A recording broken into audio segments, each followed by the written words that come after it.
what I'm going to do is create a new folder for my project. Okay, so my project, let me this new folder. So inside my project, this becomes the root folder for everything about this my project. So I open that up and I create the first one for data, and then I have another one called clean data. Then I have another one called the results. Sorry. Then I create another called resources. Finally, images. So this is what I have. Okay, so all these folders are going to contain the things that we have already talked about. Now inside the raw data folder, I might want to just call here questionnaires. This is not mandatory. If you are going to enter the data yourself, you probably would have designed your data entry for the clerk to do the entries for you, or there are not too many, so you can do the entries yourself. So this particular one, you can use it to store those ones. Okay, but in reality, mostly you might not need this one since your client these days, we gather data by ourselves through Google Forms or any other form, collecting secondary data. So you actually wouldn't need this particular one. So let's say this is what you have. Now, the next thing that we want to do is to define the levels of our code. So I am going to create my first code file here. So I'm just going to right click here and call this a text file. So this is analysis. So I just apply.do, the extension for the do file, just .do. So make sure you do that. All right, so that is the first one I would want to do. What is the next thing? The next thing I would want to do is create another one. So I'll call this one cleaning. Okay, I need to make it a do file, so we've got two. Then the last but not the least file, it's what I call the variable labels.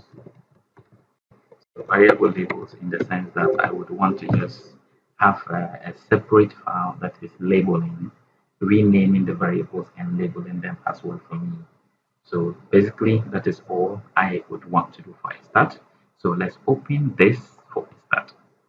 Now the good thing about Stata is that once I come into double click this to open, the Stata will identify this folder as the root folder. So you do not need to write long path names to reference everything that you need here.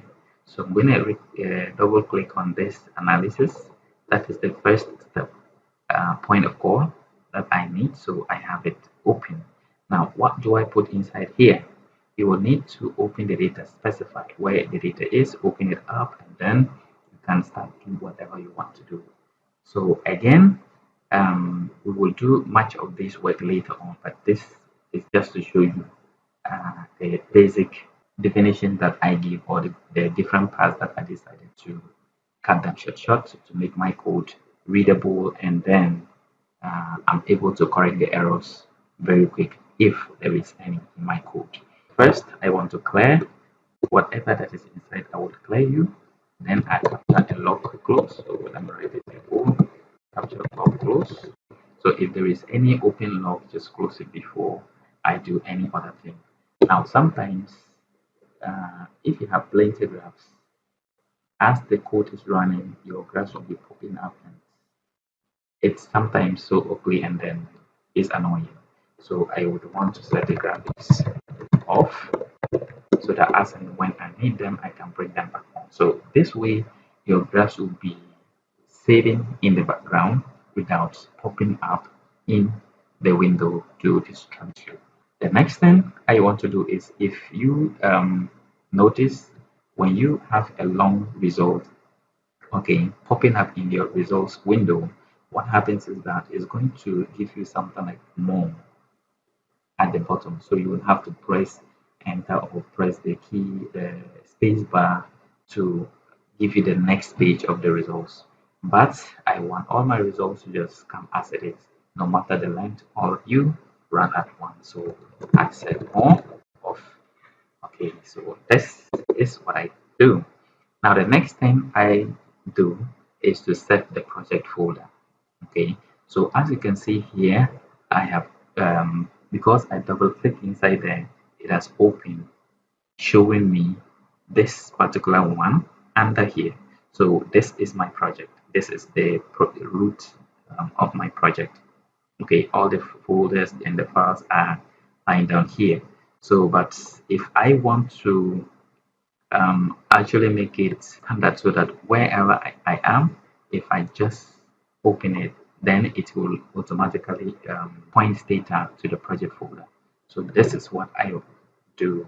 So I call cd. Cd means change directory. So we'll change the directory to this particular place. This is what I am saying, so that if I open it somewhere, I'm working somewhere and decide that, okay, let me see the analysis here. So I just call this file and it will data will automatically be pointed to that particular folder.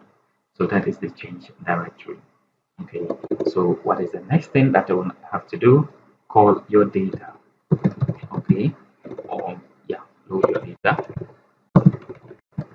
Okay, so this is where you load your data. After loading your data, what next? You would want to clean your data. So first thing to do is, now you've seen that I'm using double slashes here. So this is just a comment. The star 2 can be used for a single line comment. So in the next, this line, I'm going to say that, okay, load or read the cleaning file. Now, the cleaning file is where I have cleaned the data, put it in the format that it's ready for analysis. Okay, so the next one is to load or read variable labels file. This is where I actually give the names, meaningful names. Okay, the variable names I'm giving them meaningful names. Okay, so what do I do in the cleaning file? Let's open that. I go back to folder and I just select all this one. What do I do? I pull them inside. Okay, so you see that they have already opened here. So this is the cleaning. So let me label this as cleaning in here, and then here I say, okay, label variables to label values. Okay, so you label the variables and you label the values as well if they are in to be done. So basically, this is what we are going to be doing. So I'm going to take each of them one at a time so that we can actually see how they are done. So I'm going to, in the next video, I'm going to use a data set so that we can go in and look at it practically. See you in the next video.